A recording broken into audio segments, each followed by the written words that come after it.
segala macamnya. Ya.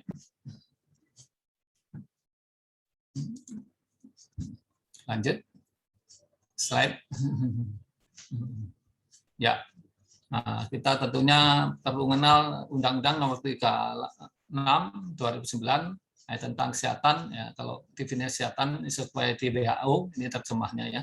Sehat itu sehat fisik, mental, spiritual maupun sosial, dan memberikan orang hidup untuk produksi secara sosial atau ekonomis. Ini pasal ini yang penting di situ. Nah, itu tadi, kalau lainnya bisa dibaca sendiri nanti. Lanjut. Nah, pembangunan kesehatan kita adalah untuk upaya dilakukan oleh semua komponen bangsa untuk dalam rangka mencapai tujuan kesehatan, yaitu tujuannya kesadaran dan kemauan hidup sehat bagi setiap orang. Nah, itulah. Jadi kesehatan untuk setiap orang agar terwujud derajat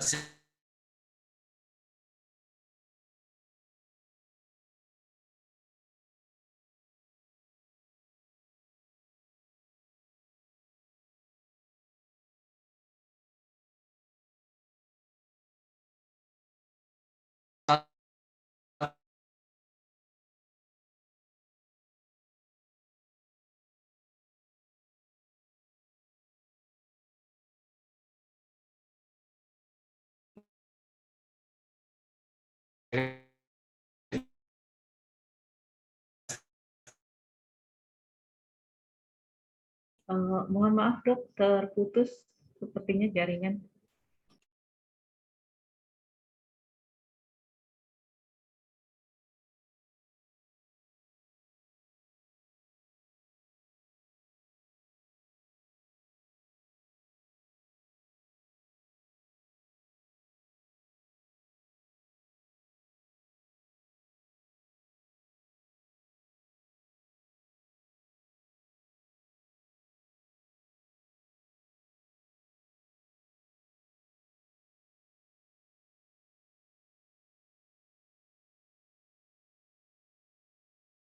Baik, ditunggu sebentar adik-adik ya.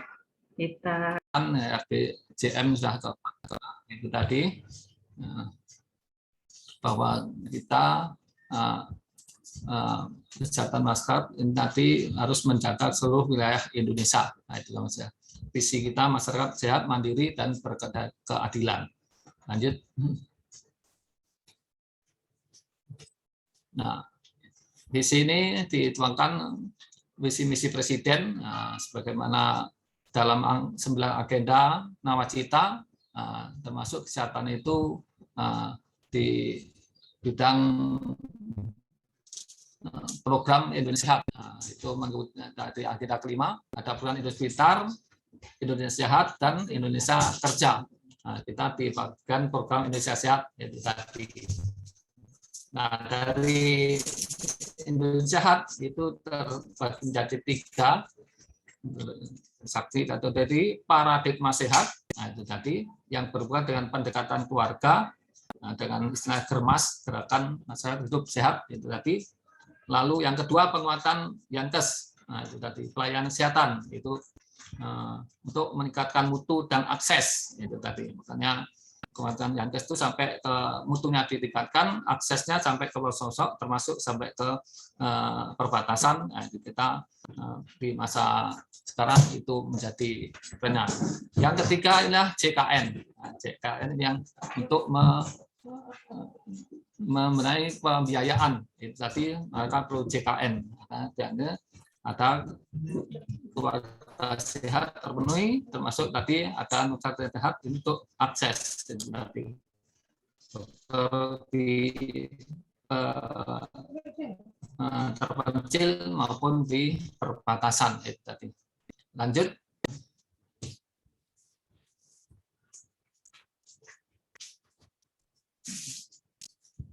Slide lanjut. Nah, jadi program Indonesia Sehat itu tadi ada paradigma sehatnya itu tadi ke bawah mengutamakan untuk promosi dan prevensi. Atau tadi bahwa dari hulunya bahwa kita harus ada promosi dan prevensi ini adalah pilar utama dengan pemberdayaan masyarakat dengan indikator kota sehat, dan kecamatan sehat. Itu ada desa sehat, kecamatan sehat, kota sehat. Makanya ini berhubungan itu tadi. Jadi termasuk kota sehat masuk paradigma sehat itu tadi. Lalu yang tengah adalah penguatan Yankes, itu meningkatkan astes, mutu, termasuk ini tadi bahwa indikatornya bahwa semua puskes harus akreditasi, demikian juga rumah sakit. Nah, ini di kita sudah semua akreditasi puskes. Rumah sakitnya ada 4 kita ini, kita sudah yang paripurna 3, baru yang 1 madya. Nah, jadi untuk Prabumeh sudah semua akreditasi. Yang tadi yang JKN, nah itu tadi yaitu benefit untuk sistem pembiayaan, asasnya gotong royong dengan sesuai kendaraan mutu dengan sasaran PBI dan non PBI. Dan sasarannya diharapkan ini total coverage atau secara UHC. Nah, ini padahal UHC sebenarnya untuk program promosi dan tapi di JKN pun mengambil istilah UHC itu tadi dengan tanda besar pakai kartu Indonesia Sehat. Nah, lanjut.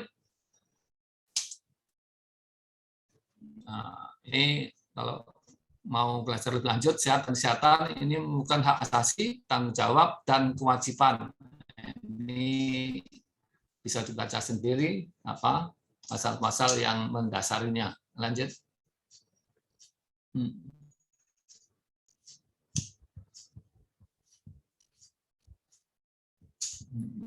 JKN dasar hukumnya bahwa deklarasi PBB,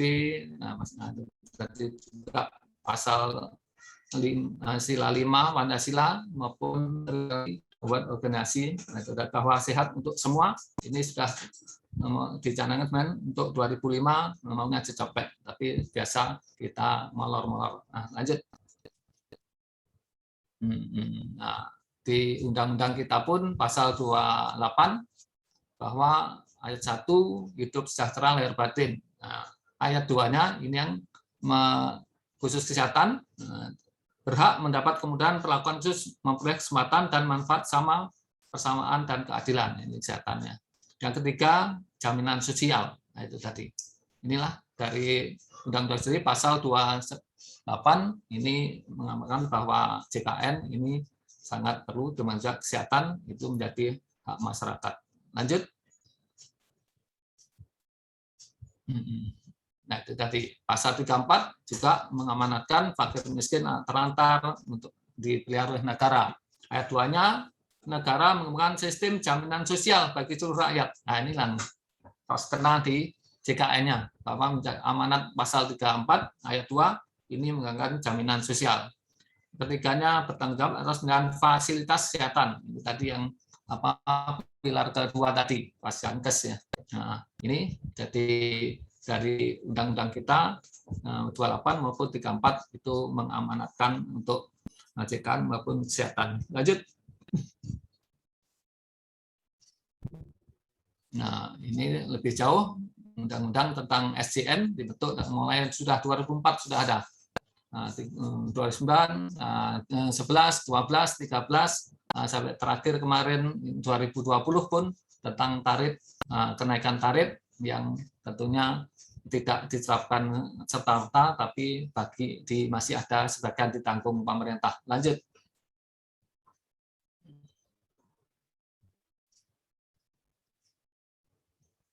Nah, dari amanat RPJMD 2014 kemarin sudah maunya mencapai universal coverage yang tadi 2014. Nah, tapi kita Prabumeh mulai tahun kemarin 2020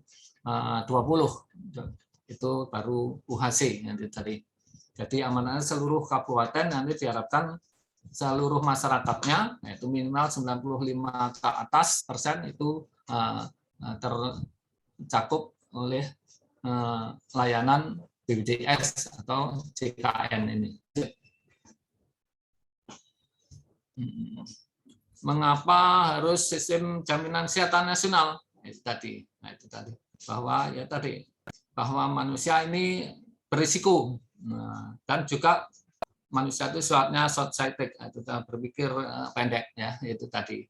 Maka perlu asuransi KSOS, yaitu kesehatan sosial itu suatu wajib. Dengan prinsip ini secara nasional, tentunya kalau nasional karena wajib nirlaba, ini ditanggung pemerintah, gotong royong, dan itu kesamaan. Ini prinsip-prinsipnya.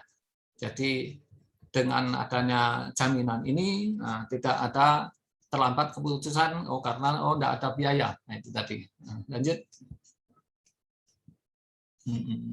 Keuntungannya adalah kenaikan biaya kesehatan dapat ditekan dengan ada asuransi. Kadang kalau suatu keperluan mendadak dan langsung besar, kita kelabakan. Tapi dengan adanya jaminan, kita menjadi tenang, tidak ragu lagi untuk memanfaatkan pelayanan kesehatan seoptimal mungkin. Nah, itu tadi. Biaya mutu ini dapat dikendalikan. Pesertaan juga wajib seluruh penduduk karena sudah di komitmen pemerintah kita untuk total coverage ya tadi. Jadi supaya tidak ada lagi, ini terlantar karena tidak terlayani karena ada pembiayaan. Pembayaran dengan sistem prospestik itu tadi, ada kepastian pembiayaan dan Jankes. Ya, Jankes itu layanan kesehatan berkelanjutan. Manfaatnya pun mulai promotif, preventif, kuratif. Masuk dari penyuluhan itu tadi, pencegahan, kuratif itu pengobatan, sampai rehabilitatif, itu tadi rehabilitasi kalau ada kecacatan itu semuanya ditanggung. Jadi bukan pengobatan saja, termasuk promosi itu kita di JKN itu ada. Nah, ini portabilitas ini kenyamanan untuk mengakses itu tadi. Lanjut. Nah, bahwa kita punya resiko. Ada resiko keamanan, ada resiko sosial. Kalau keamanan tentunya kita ada undang-undang pertahanan, ini bagian ABRI dan lain-lain, karatanya. Tapi kalau sosial dan ekonomi tentunya ada undang-undang sistem jaminan sosial nasional. Itu tadi di antara nasional adalah kesehatan. Nah, itu tadi jaminan sosial kesehatan. Itu tadi.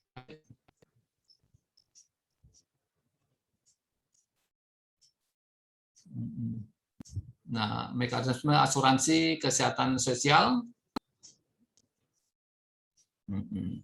bahwa jaminan berupa perlindungan kesehatan agar peserta memperoleh manfaat, yaitu pemeliharaan kesehatan.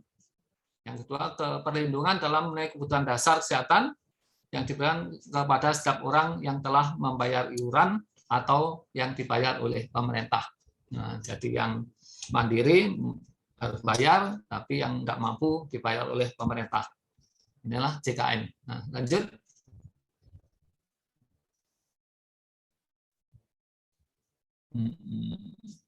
Nah, kita ini adalah asuransi sosial. Nah, ini untuk bedakan apa ya, sosial komersial. Nah, kalau sosial pesertanya wajib seluruh penduduk dan non profit, manfaat komprehensif. Nah, tapi kalau komersil itu sukarela. Nah, ini profit, manfaatnya sesuai dengan premi yang dibayarkan. Mau pelayanan lebih, nah ini permintaan. Nah, ini kalau komersil bisa begitu. Nah, itu tadi. Jadi kalau komersil tentunya sesuai dengan yang punya duitnya, itu tadi. Kalau sosial ini karena untuk pemerataan tadi, nah itu tentunya supaya semuanya sama-sama terlayani. Nah, itu. Lanjut. Nah, prinsip-prinsip ini ya tentunya karena sosial, ini nirlaba, kegiatan gotong royong terbuka, pesertanya wajib, ini ada dananya amanat, pengelolaan dana, kepentingan peserta, inilah prinsip asuransi secara sosial. Lanjut. Nah, lalu penyelenggaraan JKN gimana? Nah, itu tadi sudah diatur bahwa ada yang mengawasi, ada melaksanakan. Lanjut. Nah, JKN disangkan oleh yang melaksanakan adalah BPJS Kesehatan. Dan sekarang selain kesehatan ada BPJS Ketenagakerjaan atau Jamsostek. Nah, itu tadi yang bersifat non profit. Nah, ini sudah dan BPJS ada dewan pengawas dan nah, ini yang dewan pengawas ini yang mengawasi. Itu tadi yang ada unsur-unsurnya. Nah, tadi semuanya ini dewan pengawas diangkat oleh presiden. Jadi ini BPJS ini khusus langsung bertanggung jawabnya kepada Presiden. Lanjut. Nah, inilah diantaranya ada regulatornya, Dewan JKN, ada BPJS, ada pemberian kes. Yang kes itu FKTP, ini biasanya dokter, klinik maupun praktek mandiri perorangan. Nah, FKTP itu tadi untuk tingkat lanjut itu tadi ini rumah sakit, rumah sakit tipe D, tipe C dan selanjutnya.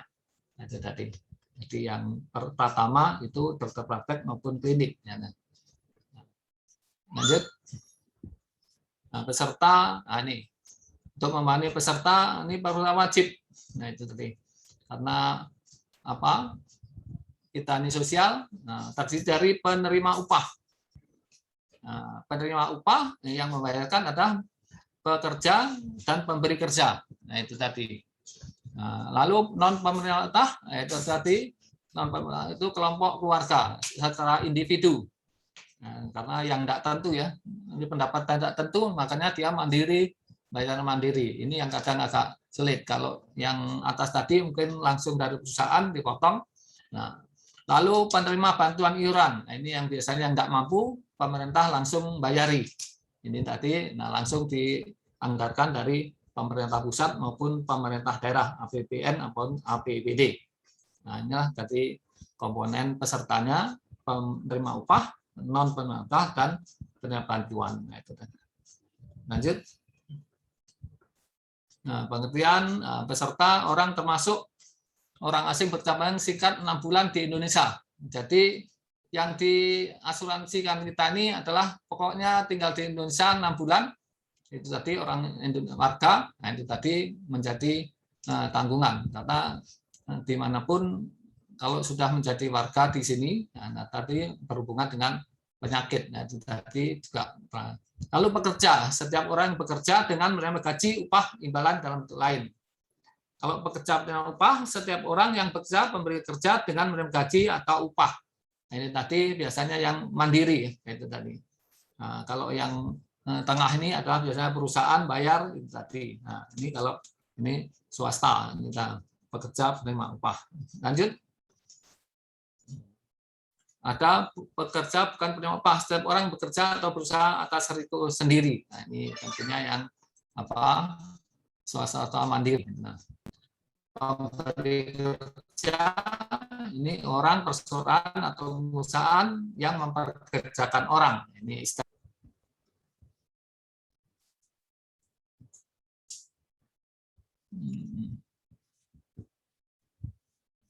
Ya, nah, gaji atau upah. Nah, ini lanjut aja. Nah, untuk bisa dibaca sendiri. Nah, lanjut. Nah, berapa pengertian kerja upah? Contohnya adalah PNS, tadi anggota ABRI, itu tadi, dan ke bawahnya. Anggota keluarga, itu suami istri, anak kandung. Nah, ini tidak atau belum pernah menikah. Nah, ini, dan tidak mempunyai penghasilan. Ini berarti tanggungan. Nah, dan belum berusia 21 atau belum usia 25 tahun yang masih formal. Jadi kalau 21, 22 yang masih kuliah, ini masih ditanggung. Tapi kalau sudah tidak sekolah lagi, ini tidak tanggung itu tadi. Peserta bukan PBJ, tempat juga angka yang lain itu bisa menanggung yang keluarga lainnya. Itu tadi kalau dia membayar. Lanjut. Pekerja bukan ini tadi, pekerja di luar hubungan kerja, pekerja tidak masuk, nah, istilahnya. Lanjut. Ini yang bukan pekerja, ya, tentunya investor, penerima pensiun, perintis kemerdekaan, pemberi kerja, veteran, tidak masuk huruf A sampai E, tapi yang mampu membayar iuran. Nah, ini yang berarti yang mandiri ya. Lanjut. Lambat. Lanjut.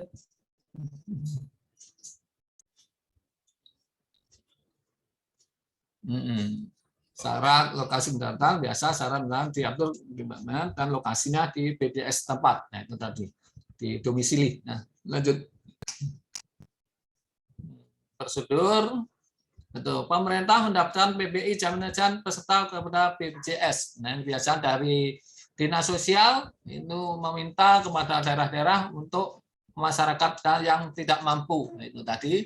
Lalu dari Kemensos menerbitkan siapa saja yang ditanggung.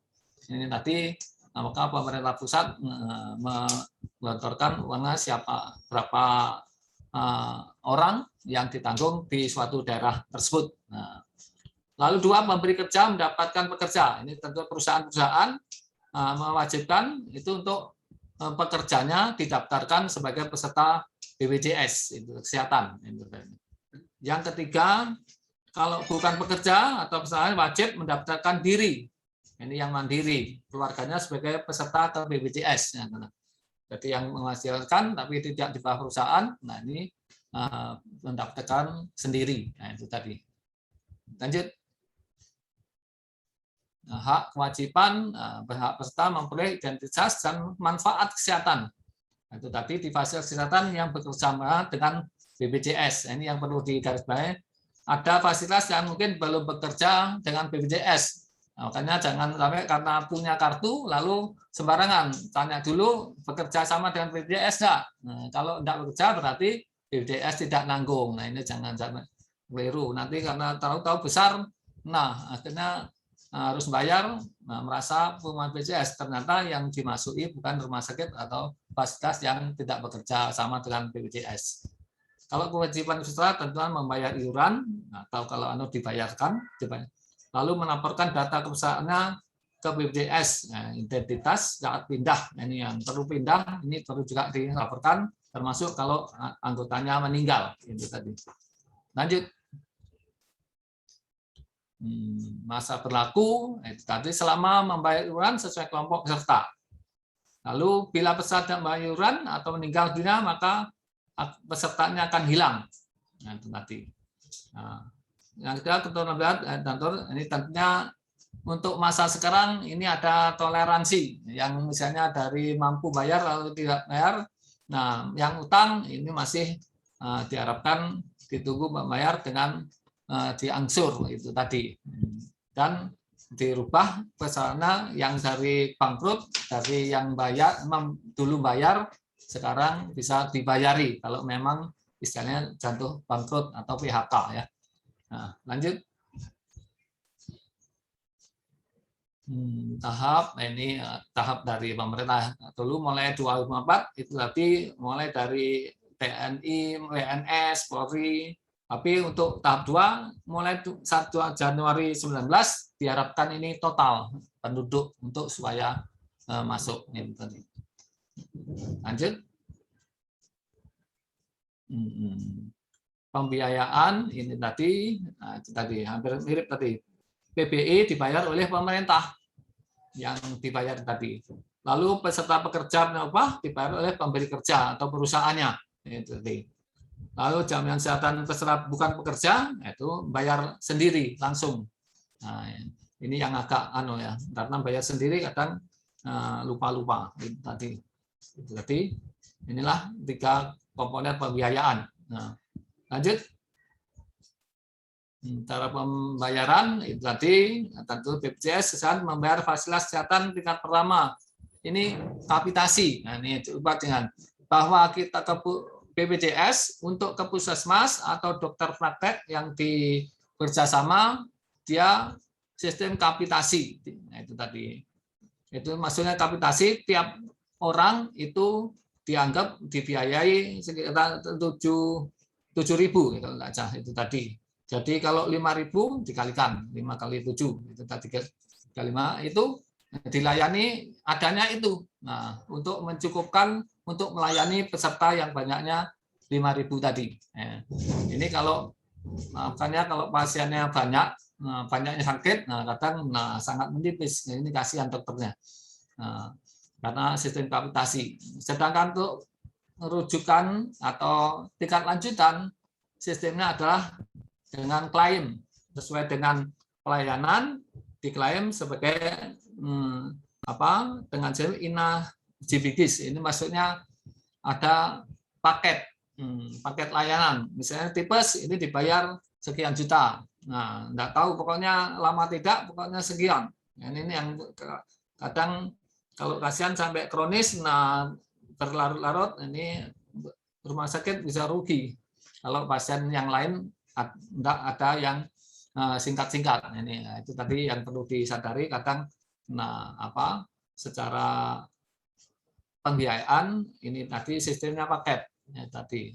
Jadi makanya diharapkan cepat sembuh itu tadi.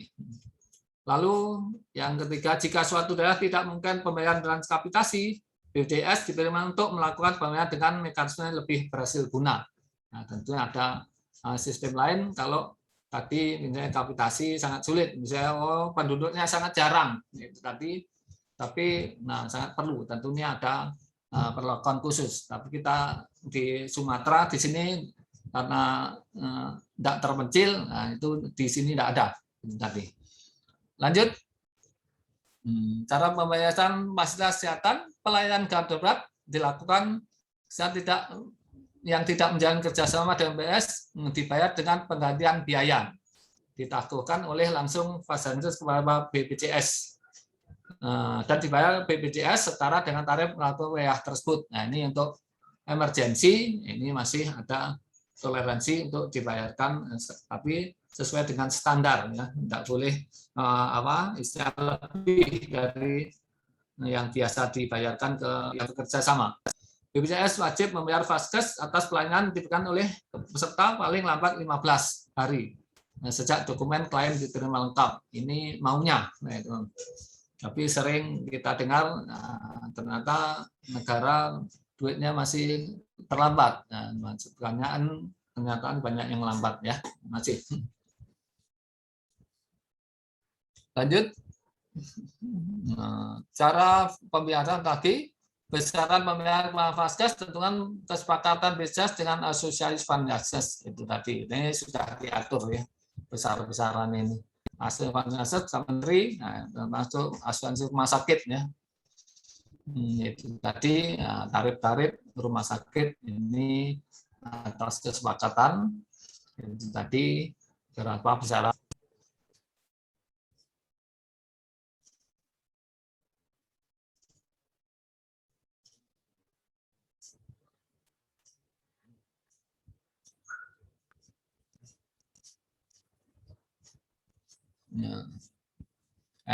Iuran biaya, manfaat tambahan jam kes nasional. Ini manfaat non medis berupa akomodasi ya, itu tadi. Dan juga kalau ada peserta menginginkan kelas perawatan yang lebih tinggi, ini tadi bisa untuk nambah sendiri itu tadi. Jadi kalau mau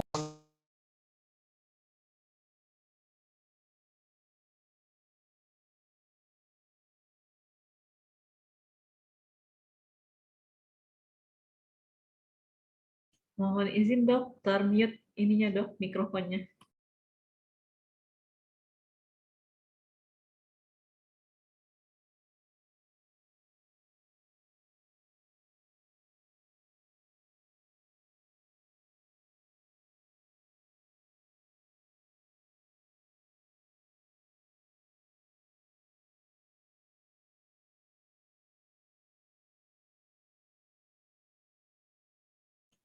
Masih termute dok.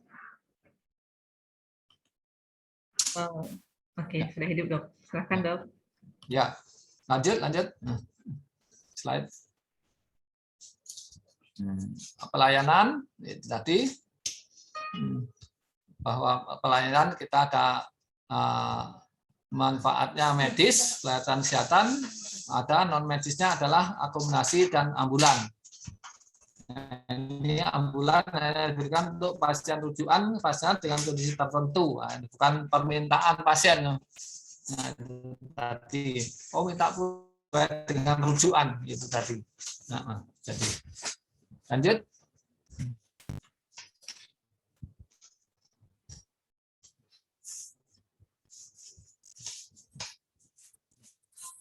Nah, ini prosedur layanan ini tidak boleh loncat. Ya, sering orang tuh pasien memaksa pokoknya aku mau ke sana. Nah, ini enggak boleh. Aturan yang ngesal namanya sesuai dengan kondisi. Kalau awal aja harus ke pertama, memperlihatkan fasilitas tingkat pertama ke dokter prakteknya atau puskesmas atau klinik itu tadi. Baru kalau menurut pertimbangan dokter atau yang pertama klinik pertama, wah ini tidak mampu kalau di sini harus di tingkat lanjut baru dirujuk. Nah, ini, dirujuk ini adalah keputusan dokter yang di tingkat pertama. Nah, itu tadi. Ini yang sering di lapangan makso belum minta dirujuk. Ini yang ini perlu disosialisasikan. Ini mahasiswa memberikan pemahaman nanti apa kok soal dibatasi itu ada aturannya itu. Satu rujukan peserta mengenai tingkat lanjut itu dirujuk oleh dokter yang di tingkat pertama. Lanjut. Ya, pelayanan BPJS wajib memberi kompensasi itu tadi mengganti uang tunai itu tadi terhadap pengiriman nakes atau penyediaan paskes tertentu. Nah, kalau kita merujuk tentunya yang apa tenaga rujukan termasuk tadi ambulan tadi diganti. Nah, berkaitan uang tunai itu untuk biaya pelayanan kesehatan dan transportasi. Nah, lanjut. Jadi tidak ada tambahan-tambahan beli minyak angin. Nah, itu yang tidak kenal. Penyelenggara ini adalah Yankes yang menjalin kerjasama dengan BPJS. Jadi puskesmas atau dokter swasta itu untuk menjadi tingkat pertama itu harus ada kerjasama mendaftar itu tadi sesuai dengan wilayah atau juga mungkin ada enggak pasien yang jelas atau cakupan penduduk yang belum didaftarkan di Pasyankes itu tadi. Kalau habis ya enggak bisa lagi. Misalnya penduduk itu 10.000 di desa, paling satu dokter atau dua dokter karena minimal itu 5.000 itu tadi. 5.000 kalau hanya 5.000 hanya 25 juta itu sebulan. Nah, tadi untuk seluruh untuk obat dan ada di yang pertama itu kapitasi ya. Nah, makanya kalau penduduknya dikit nggak bisa bekerjasama dengan banyak. Nah, karena keterbatasan itu tadi penduduk itu tadi. Jadi fasilitas ini itu tadi untuk termasuk rumah sakit juga itu bersama dengan BPJS tentunya memenuhi syarat tenaga dan fasilitas sesuai yang ditentukan. Lanjut.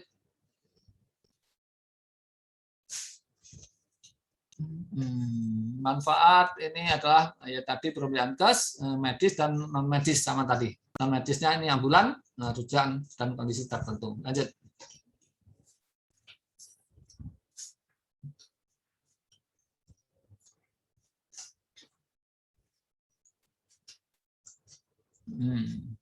Manfaat medis ini yang bersama tadi bahwa pelayanan itu mulai promotif, preventif, kuratif, rehabilitatif.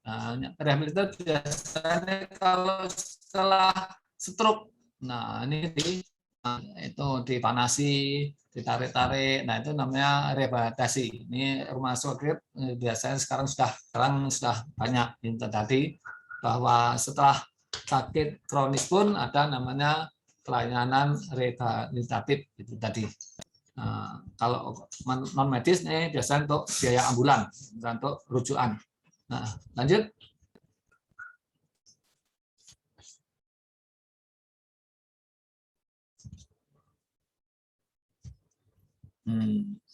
Pelayanan yang tidak dijamin. Nah, ini yang perlu diketahui. Tidak seluruh pelayanan dijamin yang tidak sesuai dengan prosedur. Nah, itu tadi yang tahu-tahu ke rumah sakit sendiri. Nah, itu tidak boleh, tidak dijamin. Lalu di luar fasilitas, di luar yang bekerja sama. Nah, yang tidak bekerja sama itu tadi ya tidak ditanggung. Maka perlu ditanggung dulu. Punya kartu BPJS yang pertamanya siapa atau puskesmas mana dan juga rujukan rumah sakit mana. Yang berkebutuhan kosmetik, nah ini tadi ya, untuk memancungkan hidung atau untuk apa gigi palsu, nah ini tidak ditanggung ya, yang bersifat domestik. Nah, itu tadi general check up atau pengobatan alternatif. Nah, makanya kalau periksa general check up itu ya enggak karena itu bukan pengobatan. Lalu pengobatan untuk keturunan, pengobatan impotensi, nah ini tidak ditanggung. Dan terus pada saat bencana, nah termasuk COVID ini. COVID ini adalah bencana, BPJS tidak menanggung, pemerintah kami tersendiri, tapi BPJS diserai untuk verifikasi. Nah, jadi bukan pelayanan BPJS kalau dia pasien COVID positif ya. Pasien bunuh diri, nah, penyakit timbul akibat kendaraan menjaga sendiri, bunuh narkoba, itu juga tidak ditanggung. Lanjut. Nah, ini monitoring evaluasi itu bahwa pendataan ini selalu dimonitoring evaluasi dari itu tadi dari tentunya rumah sakit, puskesmas, tim akreditasi. Kalau dari BPJS-nya dari sisi keuangan ada BPK, BPKP, nah itu tadi meriksa itu tadi. Maupun tanggung jawab Menkes dalam melakukan koordinasi dengan Dewan JSN-nya. Nah, lanjut pengawasan. Nah, ini ada Dewan Pengawasnya, baik internal maupun eksternal. Nah, itu eksternalnya ada Dewan Jaminan Sosial Nasional, itu tadi ada lembaga pengawas independen. Lanjut.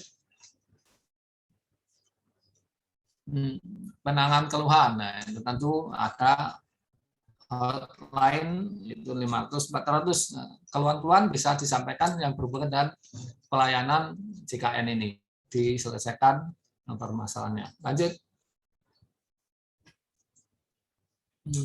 Sengketa ini urusan kita beserta dengan Vaskes, beserta dengan BPJS, BPJS dengan Vaskes. Nah, itu tadi tentunya ini dengan musyawarah dulu, lalu tentunya dilanjutkan kalau tidak selesai adalah dengan adanya pengadilan. Lanjut. Ini bahwa perintisan untuk mencapai ini ada panjang. Itu tadi bahwa mengharapkan pesertaan tentu supaya total, supaya tidak lagi banyak yang terlantar karena berhubung biaya tidak terlayani atau setengah jalan itu tadi. Hingga dari 2018 sampai 2019 itu tadi ditetapkan untuk semuanya supaya tapi walaupun sudah ditetapkan kadang masih daerah-daerah banyak yang belum berhasil. Ini sesuai dengan kondisi masing-masing, kemampuan untuk menolong masyarakatnya atau kesadaran untuk masyarakatnya. Lanjut. Termasuk pelayanan kesehatannya mulai ditingkatkan itu tadi. Tentunya semuanya diakreditasi supaya bermutu, di puskesmas maupun dokter praktek, klinik maupun rumah sakit. Di Mulai sendiri sudah untuk rumah sakitnya 3 sudah paripurna, 1 madya. Puskesmasnya juga sudah seluruhnya ini utama itu tadi dan madya itu tadi. Lanjut. Manfaat iuran itu tadi sesuai dengan undang-undang makin manfaatnya untuk keefektifannya itu tadi dengan aturan-aturan yang berubah-ubah. Lanjut. Nah, iuran ini yang supaya tahu terakhir itu tadi bahwa 2020 kemarin awal ada kenaikan, banyak protes.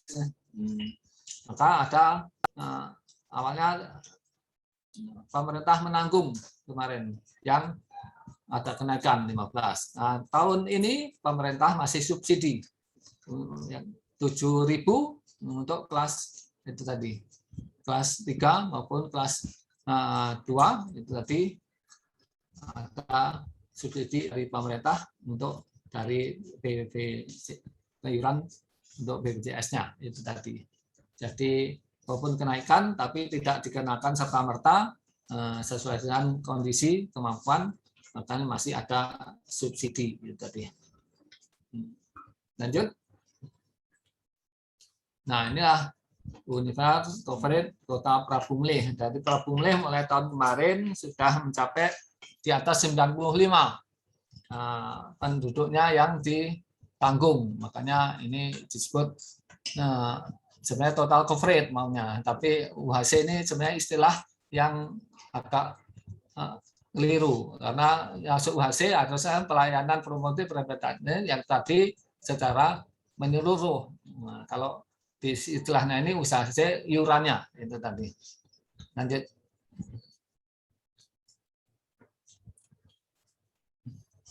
Ya, ada ya. UHC sistem penyelenggaraan memastikan penduduk paling sedikit 95% dari seluruh penduduk telah terdaftar sebagai peserta program JKN. Nah, itu tadi mekanisme penularan dan peserta PBI ditanggung pemerintah itu tadi open member.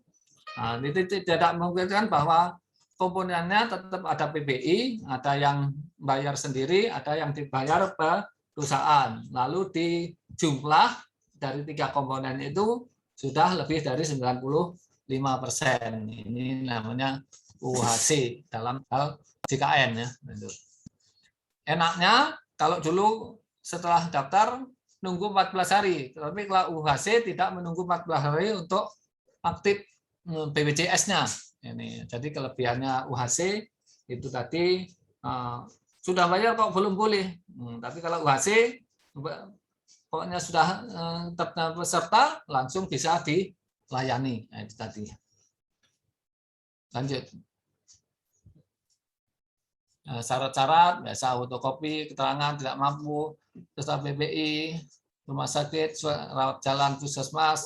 Nah, itu tadi kalau memberi upah tadi pengunduran diri atau karena PHK tadi masuk di PVI. Nah, itu tadi termasuk yang menunggak minimal 6 bulan lamanya. Nah, itu tadi bisa dimasukkan PBI jadi mengangsur dulu walaupun belum lunas itu tadi. Ini kebijakan pemerintah utang bayarlah untuk bisa pindah ke yang mungkin dibayari itu tadi. Lanjut. Nah, ini data di tahun 19 cakupan pelayanan di Prabu Mulih bahwa dari PBI APN itu 56.000 lebih. Nah, itu tadi dari PPU-nya 54.000 dari PPD itu tadi. Yang merah ini adalah yang pusat, yang kuning yang orange itu dibayar oleh Pemda itu tadi. Jadi Pemda membayari untuk mandiri. Nah, ada yang nanti sendiri dikit. Inilah komposisi Kota Prabu Mulih.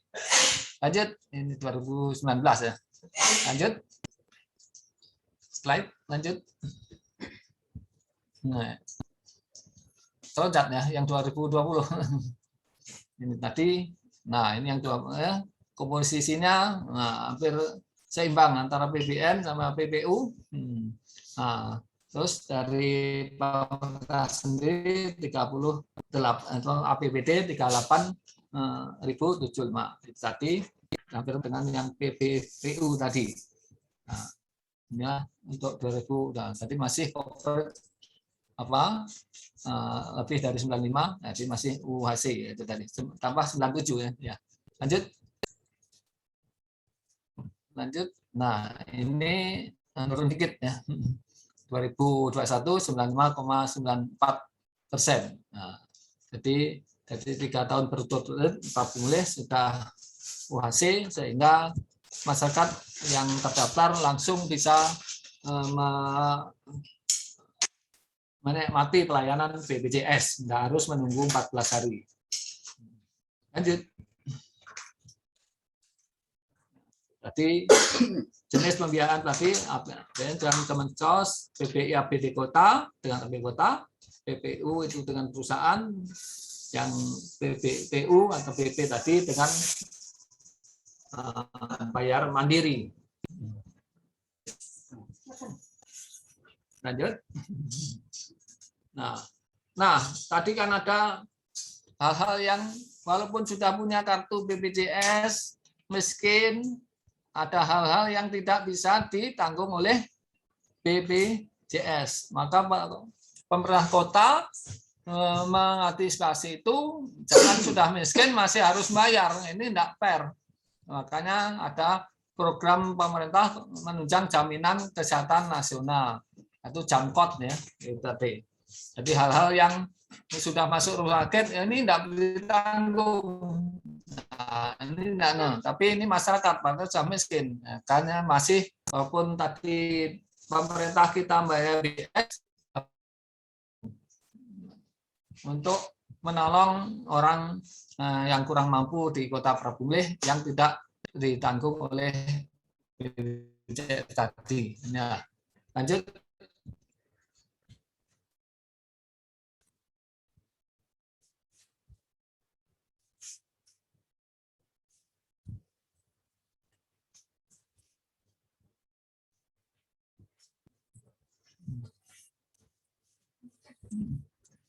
Nah, ini ruang biaya ambulan, misalnya untuk pasien yang tidak jamin, biaya transport jenazah dari rumah sakit ke rumah duka, perawatan gelandangan, pengemis, tidak ada identitas, itu tadi. Lalu dengan keterangan dinas sosial, nah kita ditanggung dengan JAMKOT. Nah, perawatan gawat darurat, atau kecelakaan di rumah sendiri. Kalau menurut BPJS itu kan tidak bisa ditanggung. Jadi kalau tidak bisa dibuatkan surat keterangan polisi, kecelakaan misalnya baru naik roboh di rumah, walaupun miskin, nah, BPJS tidak nanggung. Makanya dari sini itu tadi. Biar pasien non gawat darurat, namun miskin tidak mampu, belum terdapat jaminan kartu sehat. Itu dah.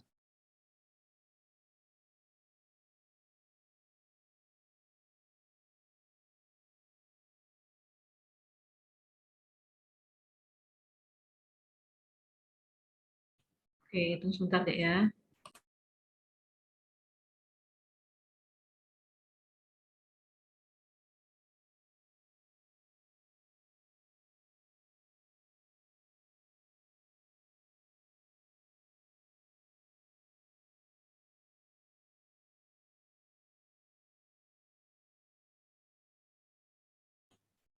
Izin Dokter Tejo, suaranya masih mute, mikrofonnya belum dibuka.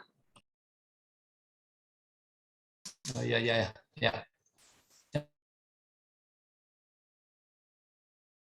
Itu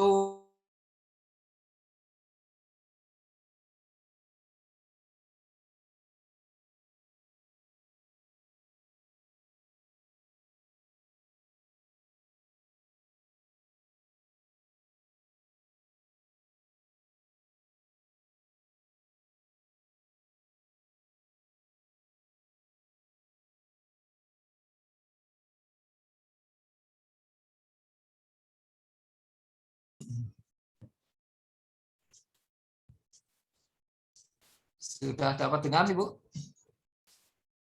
Halo? Ya, Dok. Ya, Dok. Silakan, Dok. Silakan, Dok. Ya, biasanya ibu hamil melahirkan. Ibu hamilnya peserta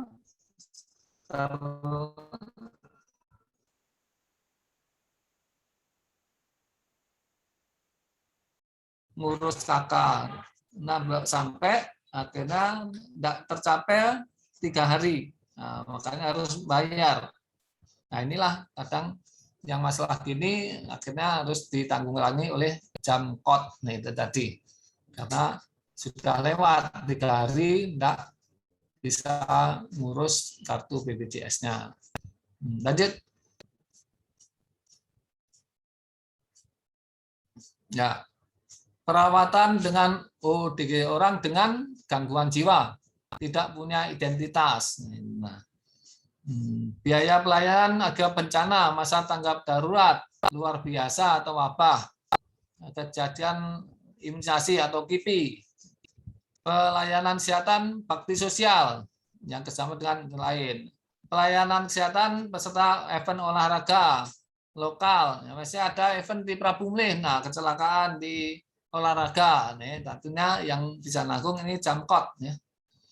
Pelayanan kesehatan tidak tanggung oleh jasa harja atau sosial BPJS bagi masyarakat miskin tidak mampu. Lalu untuk bantuan penguatan ASN pejabat dalam kondisi gawat darurat atas persetujuan yang berwenang. Kadang suatu saat misalnya ada kecelakaan yang tidak ditanggung oleh BPJS, ini tentunya Jamkot ini berperan. Lanjut. Ini kita pakai Perwako 63/2009 tentang penunjang. Jadi kalau mau mengeluarkan duit negara ini perlu ada aturan yang mendasarinya. Bukan karena baik langsung dikeluarkan baik, tidak ada dasarnya itu. Nah itu pengeluaran yang tidak sah itu tadi. Makanya untuk pengeluaran ini harus ada Perwako untuk mendasari. Lanjut.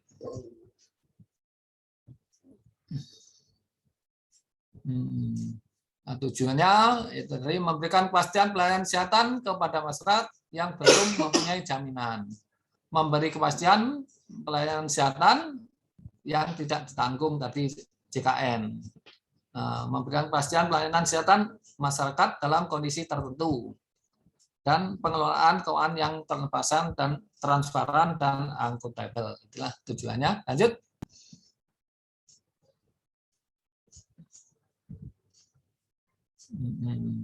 Sasaran ini masyarakat tidak mampu atau yang tidak dijamin pelayanan BPJS, termasuk luar kota Prabu Mulih. Seperti yang datang ke Prabu Mulih, atlet, kasus olahraga yang tidak ditanggung JKN, orang gila, genderangan, itu tadi ada masalah bencana alam darurat sosial oleh institusi kesehatan. Nah, lanjut.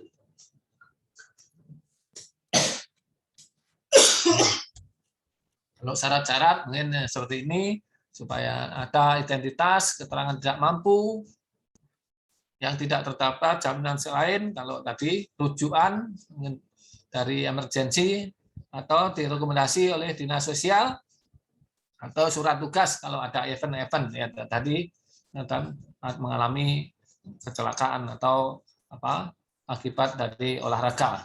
Lanjut.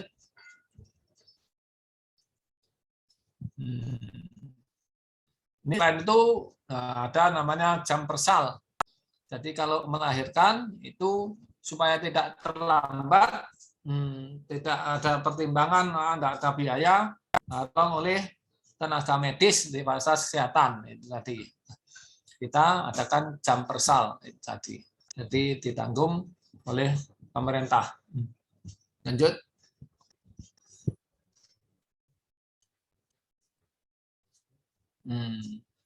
Tapi dengan dibuatkan Perwakonya nomor 58 itu mulai 2018 kemarin, kita siapa yang ada persalinan itu tadi hamil, ada gangguan atau rujukan itu tadi, jangan khawatir, jangan nunda-nunda karena tidak biaya.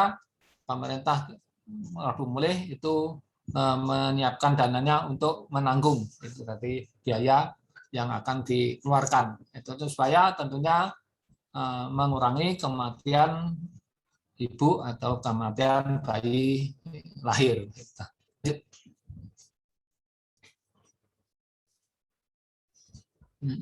Nah, tujuannya tentunya tadi Yankes itu meningkatkan akses pelayanan kesehatan bagi ibu hamil bersalin nifas itu nanti pasien ke fasilitas yang kompeten. Jangan karena tidak punya ya kedukun baik, padahal ini masalah medis dan lebih lanjut mungkin perlu rujukan. Nah, khususnya meningkatkan jumlah persalinan di fasilitas yang kompeten, tentunya menurunkan kasus kompilasi dan ibu hamil, ya tentunya lanjutnya adalah mengurangi kematian ya ibu hamil maupun bayi. Lanjut.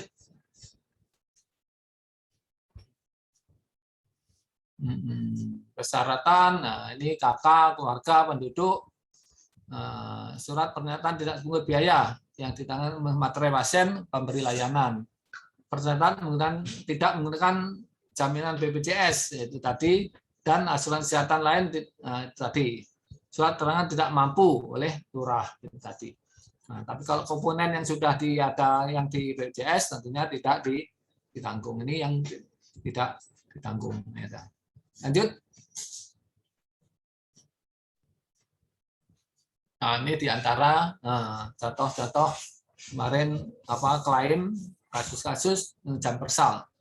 Pasien normal itu tadi. Nah, ini kelihatan ini rujukan persoalan patologis itu bermasalah ya. Patologis seksio itu udah termasuk rujukan pos ST seksio, kasus kuret kemarin 2007 ini 2, PPR berat dari lahir rendah itu tadi ada 1 kemarin, Lavisnya Previa itu tadi kalau ada lengket ya itu enggak lahir tebuninya tadi, dan juga klinis sepsis ada afeksi ini tadi kasusnya ada infeksi juga untuk suatu ada glikemia itu tadi. Ini diantara kasus-kasus klaim jam persal. Jadi ada saja walaupun penduduk pelabuhan ribu, kasus-kasus yang memerlukan rujukan dan pembiayaan yang juga BPJS ada. Lanjut. Nah ini yang lainnya afeksi, PPR, retensi. Nah, jadi ruptur sampai ruptur ini berarti robek. PPR termasuk ada gonore transfusi PRC, USG transfusi, sampai itu tadi di sepsis jadi ini ada. Inilah sekilas tadi JKN dan apa yang diperabungkan pelaksanaannya dengan juga ada jam kot maupun jam persal. Nah, itu tadi. Nah, coba ada video puskes ini kalau mau dilihat sebentar. Oh ya, ada sebentar dok. Fasilitas kita. Mungkin kata mahasiswa ini kan masih sehat-sehat. Jarang ke puskesmas. Puskesmas seperti apa? Di antara mahasiswa ini mungkin ada yang nggak pernah ke puskes. Tahu ya, ada adik-adik sudah ini kayaknya kenal lah kalau puskes dok ya. Yang setidaknya kalau masih profesi sakit. Mungkin. Saya izin putar videonya dok. Masih mampunya ini ya, video.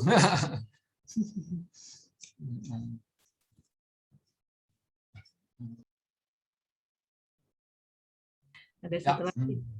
Sebentar dok ya. Rasanya cukup. Demikianlah tadi paparan JKN sekilas dan juga pelayanan jam kot maupun jam persal di Kota Probulih. Mudah-mudahan menambah sedikit pengetahuan dan wawasan bagi mahasiswa, dan tentu tadi ada hal-hal yang tidak terbayar oleh BPJS. Nah, jadi tentunya daerah masing-masing bisa kreatif masing-masing, mungkin tidak harus seperti Prabu Mulih. Ada yang lebih kreatif, mana seluruh masyarakatnya kalau ada masalah kesehatan ditanggulangi.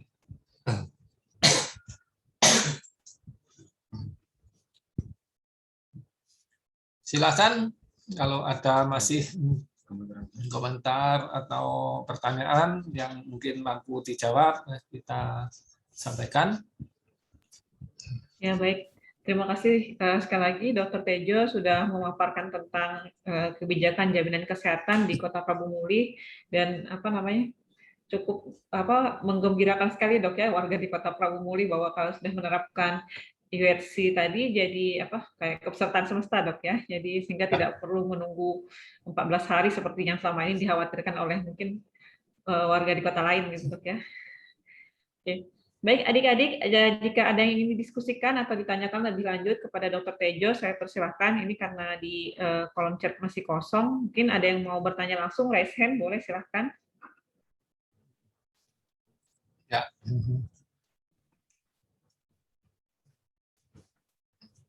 Silakan.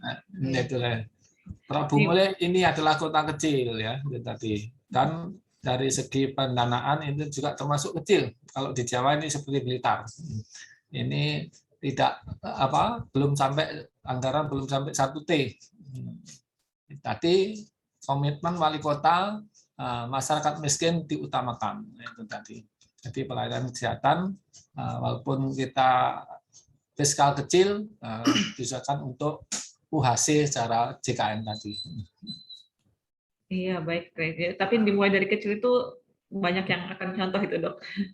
Ya baik, ini ada satu yang akan bertanya, silakan Rasyadani. Baik, terima kasih. Assalamualaikum warahmatullahi wabarakatuh, dokter dan moderator yang saya hormati. Saya dari kelas SIPO, dari asalnya Universitas Muhammadiyah Jakarta. Saya ingin tanya dok, jumlah fasilitas kesehatan di Kota Prabu Muli itu sebanding dengan masyarakatnya nggak sih dok? Jadi apakah fasilitas kesehatannya sedikit, masyarakatnya banyak, atau seperti apa, itu bisa tolong dokter jelasin, sama mungkin tipsnya buat tenaga kesehatan itu supaya lebih efektifnya kepada masyarakat tuh sosialisasinya gimana? Terima kasih dokter.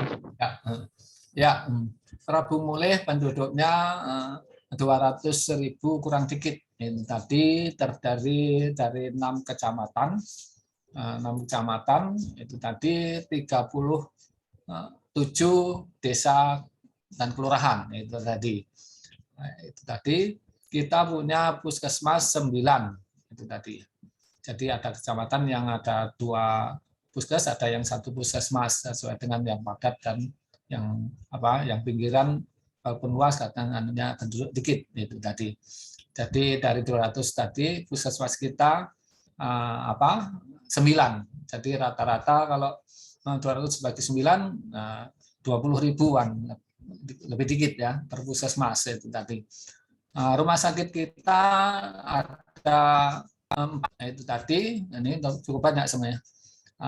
Rumah sakit RSUD 1, rumah sakit swasta 1, rumah sakit BUMN 1, kalau sekarang sudah swasta yang Pertamina itu tadi, dan rumah sakit tipe D ini 1. Nah, itu tadi. Itulah gambaran fasilitas kesehatan kita. Ada 9 puskesmas dan 4 rumah sakit, 3 rumah sakit tipe C, 1 tipe D. Dan semuanya sudah akreditasi itu tadi. Ya baik. Cukup. Terima kasih. Ada perlu tambahan? Gimana Rasyadani? Oke. Cukup sepertinya dok. Terima kasih penjelasannya. Oke, terima kasih penjelasannya dok. Jadi memang sekitar 1 puskes itu menangani 200.000 warga dok ya. Jadi 1 puskes cuma 20. 20 kakak. Cuma 200.000 seluruh kota. Ya, 20. Jadi cukup bisa mengcover untuk pelayanan di masyarakat dok ya. Ya. Baik, selanjutnya ada yang pertanyaan kedua ini dari Muhammad Fajar. Silakan Muhammad Fajar untuk bertanya langsung. Baik dokter, perkenalkan nama saya Fajar dari kelas Hipokrates. Dokter mau tanya, di puskesmas itu kan ada beberapa akreditasi. Nah, tiap akreditasi itu ada berapa apoteker yang ada di puskesmas? Terima kasih. Oke, Fajar nih sepertinya ini ya dari farmasi ya? Ya.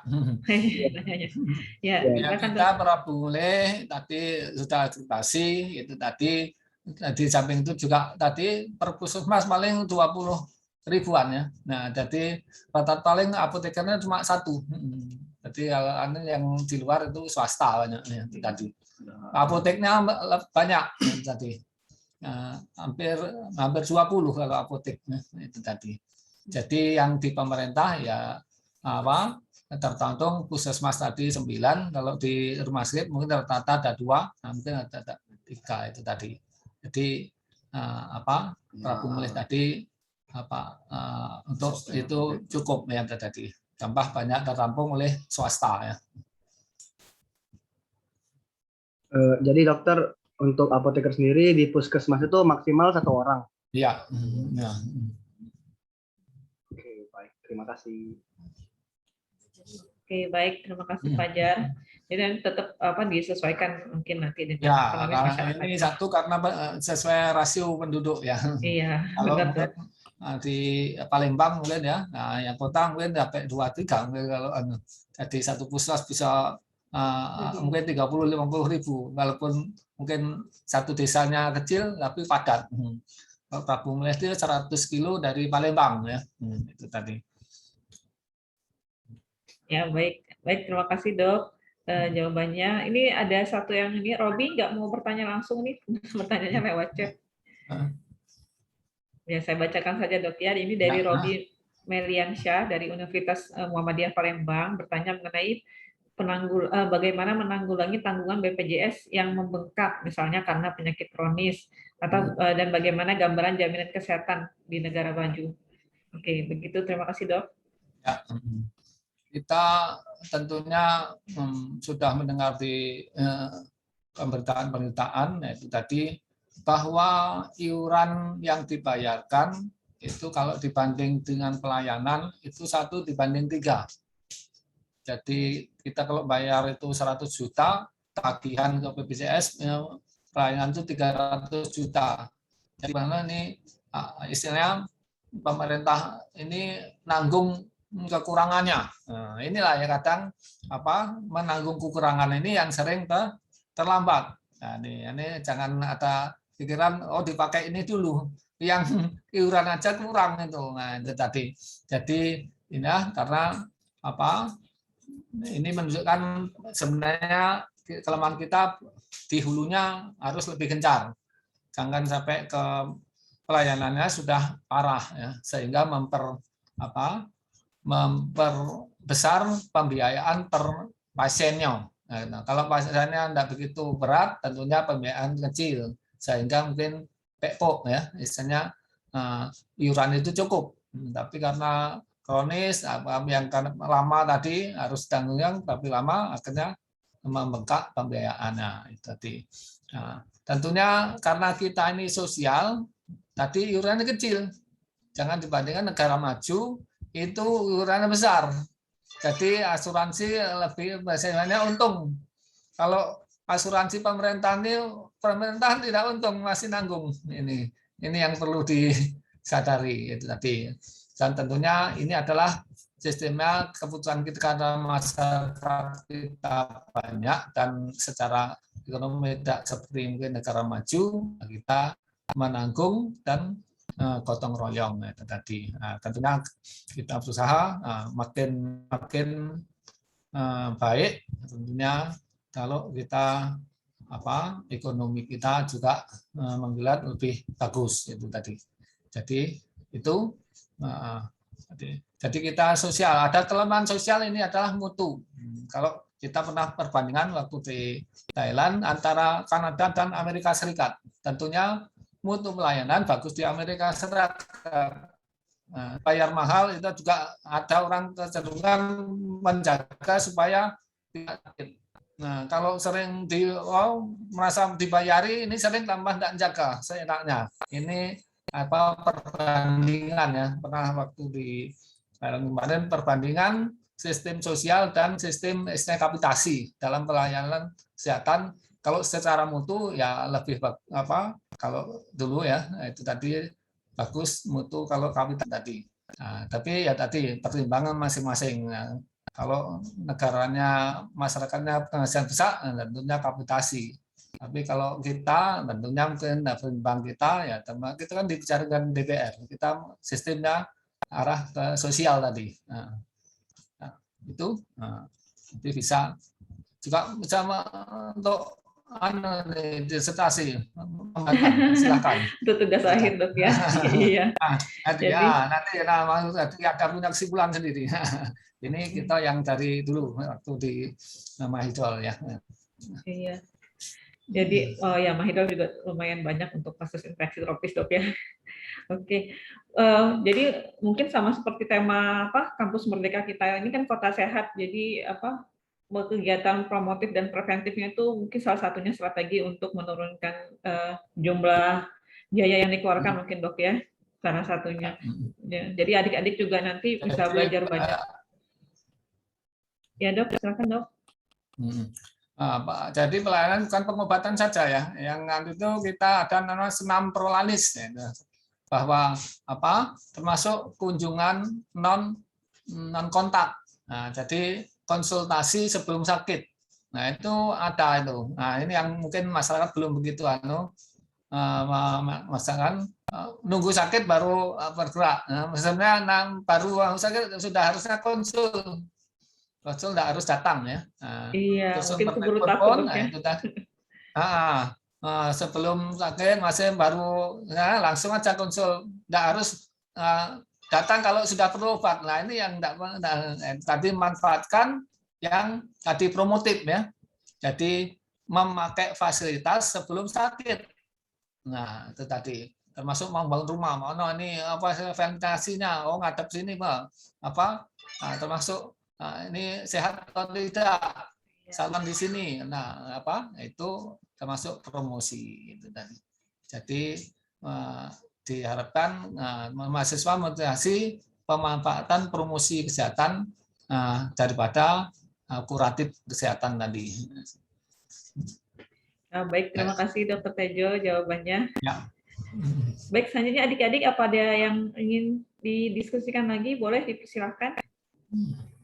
Mumpung ini nggak setahun sekali kita ketemu sama Dinkes Pramumuli, kemudian membicarakan tentang tema kesehatan ini. Ada Jamkot, ada Jampersal silakan. Nah, mungkin Jamkot ini tidak setiap kota mau mengadakan ya, karena kan ada duit Pemda ya, karena sudah ada BPJS katanya itu. Rasanya kelabaan. Kita cari sumbangan itu. Jadi ya kadang-kadang ada yang beberapa kemudian tidak di cover, ya bingung gitu dok ya. Sebenarnya bisa ini dari jam 4. Baik, adik-adik ada yang ditanyakan lagi? Dipersilahkan. Boleh. Malu-malu mungkin pertama kali ketemu dokter. Oh, ada satu lagi. Baik, silahkan Karin. Izin bertanya dokter, terima kasih banyak sebenarnya atas kesempatannya. Ya. Izin dok bertanya, tadi kan ada di paparan dokter sendiri bahwasannya kalau untuk COVID-19 sendiri itu tidak ditanggung BPJS ya dok, karena termasuk bencana. Nah kalau pada kenyataannya sendiri, jadi kalau terkait penanganan COVID-19 khususnya di Kota Pramumuli itu sendiri, bagaimana ya dokter terkait mekanisme penanggungan biayanya seperti dok, misalnya terkait pengobatannya atau mungkin bagi masyarakat yang melakukan isolasi mandiri di rumah sakit, apakah mereka membayar atau bagaimana dokter? Terima kasih dokter semuanya. Ya, jadi untuk pasien COVID itu yang konfirmasi itu negara membayar, nah, itu tadi. Bahkan memang bukan dibayar oleh BPJS, bukan JKN, tapi pemerintah dibayar melalui klaim rumah sakit. Klaim rumah sakit itu memang BPJS ditugasi untuk verifikasi. Jadi tetap di pemerintah, pemerintah pusat ini ya, yang berhubungan dengan pelayanan di rumah sakit, dari pengobatan termasuk juga jenazah, pengurusan jenazah, termasuk sampai peti. Itu ada. Jadi layanan pun, layanan pengobatan, layanan ICU, nah itu tadi termasuk kalau oksigen itu tadi, ini pemerintah itu menanggung. Nah, yang perlu dianu adalah administrasi pelayanan itu. Nah, sering tuh klien tapi kelengkapan administrasi ini kurang, akhirnya ditolak. Nah, ini yang sering jadi pemerintah pusat menanggung. Nah, kalau kita mungkin pembiayaan kalau pulang ataupun tidak ada tanggungan ambulan yang tertentu, kita Jamkot ini tentunya berperan itu tadi. Baik, jadi untuk fasilitas yang tidak ditanggung oleh Kemenkes itu seperti ambulan itu bisa masuk ke jaminan kota ya, Dok ya? Iya, itu tadi. Oh ya, tadi sama kalau yang isolasi mandiri di rumah selama ada konfirmasinya, obat-obatan juga ditanggung, Dok ya?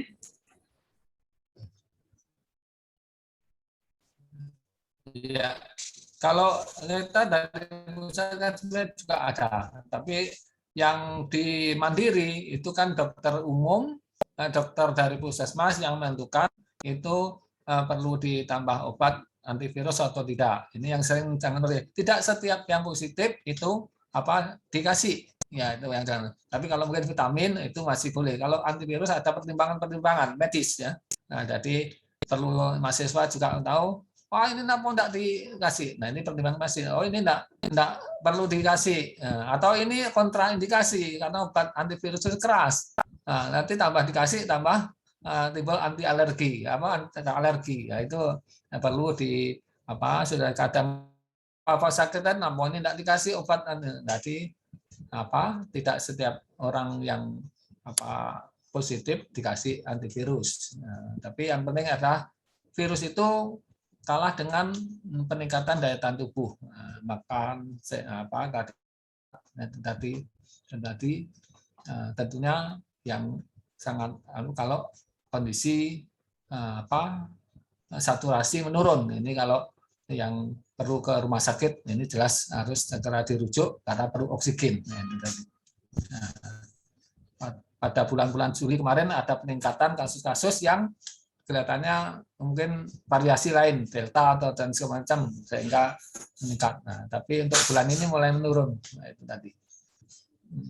Itu sementara bahwa pasien itu ditanggung, kalau di luar yang ditanggung pemerintah, nah kita bisa jangkaunya. Oke, baik, terima kasih Dr. Tejo. Jadi memang masih melengkapi ya, melengkapi ya. Jika memang ada yang belum bisa di cover atau belum bisa ditanggung oleh Kemenkes. Baik, begitu Karin, ada yang ingin ditanyakan lagi? Cukup dokter, terima kasih banyak dokter atas kesempatannya dan jawabannya. Terima kasih dok. Terima kasih Karin. Ada lagi adik-adik sekalian? Antusias ya. Mungkin kalau di lapangan nanti adik-adik juga bisa lihat langsung bagaimana peran jaminan kesehatan ini bagi masyarakat, terutama untuk meningkatkan kesejahteraan. Oke. Ada lagi? Sudah cukup? Oke, baiknya sepertinya sudah cukup dok. Mungkin ada yang ingin disampaikan untuk kalimat penutup atau kesimpulan dari perkuliahan siang ini dok, silahkan. Ya, saya tema kali ini adalah JKN, Jaminan Kesehatan Nasional. Tentunya ini jangan dipandang sebelah mata, sangat menolong masyarakat terutama masyarakat miskin, karena dengan begitu tidak ada ketimpangan yang tidak punya biaya, itu tadi. Dan tentunya tadi ada hal-hal yang belum ditanggung, maka diharapkan pemerintah-pemerintah lain termasuk yang di kesehatan ada yang tidak bisa ditanggung oleh BPJS. Nah ini tugas pemerintah itu tadi menyiapkan supaya jangan sudah miskin masih sulit. Nah itu tadi karena memang secara undang-undang ada yang tidak ditanggung itu tadi. Dan tentunya masing-masing juga sistemnya ada gotong royong. Mungkin kalau di situ ada organisasi sosial yang lebih kompeten, lebih maju, pemerintah lebih ringan. Tapi kalau tidak ada, pemerintah tentu lebih ke arah ke situ daripada membangun yang tentunya belum terasa oleh masyarakat kecil. Tentunya itu semua dari komitmen kepala daerah masing-masing, dan tentunya mahasiswa ini dilatih kepekaannya melihat kondisi sosial. Ini bisa masalah diusulkan ke masing-masing pemerintahnya apa ide-ide yang bagus. Nah, biasanya mahasiswa itu idenya banyak. Nah, itu tadi. Enggak harus sama. Oh, ini ada pikiran lain. Nah, ini milenial itu timbul ide-ide. Nah, itu tadi. Apalagi biasanya sulit begini, banyak ide untuk keluar dari kesulitan. Selamat belajar mahasiswa. Tentunya pemimpinan masa depan di tangan kamu. Silakan belajar dan olah kepekaan terhadap masyarakat. Terima kasih. Mohon maaf kalau ada yang kurang. Assalamualaikum warahmatullahi wabarakatuh. Waalaikumsalam warahmatullahi wabarakatuh. Terima kasih banyak Dr. Tejo sudah mau berbagi banyak tentang kepada mahasiswa kami, dan tadi ya kita harapkan mahasiswa yang punya semangat yang lebih tinggi, kemudian ide-ide yang kreatif itu mampu berkontribusi dalam memajukan kesejahteraan masyarakat Indonesia. Apalagi ini diikuti oleh berbagai kota di seluruh Indonesia. Jadi mudah-mudahan dengan melihat apa yang dipaparkan oleh Dr. Tejo siang ini bisa menjadi inspirasi bagi mereka, kemudian menyesuaikan ya dengan kondisi daerah masing-masing, dan kemudian memberikan kontribusi aktif dan bermanfaat untuk masyarakat masing-masing. Sekali lagi terima kasih Dok atas waktu dan kesempatannya siang ini sudah mau berbagi. Mudah-mudahan nanti kita bisa ketemu lagi, masih banyak Dok ya sampai akhir bulan September kayaknya kita akan tetap kontak sama Dinas Kesehatan Prabu Muli. Nah, saya juga mohon maaf sebagai moderator jika ada yang kurang berkenan. Jaringan tadi terkait beberapa hal. Mudah-mudahan jadi ilmu yang bermanfaat. Saya tutup. Assalamualaikum warahmatullahi wabarakatuh.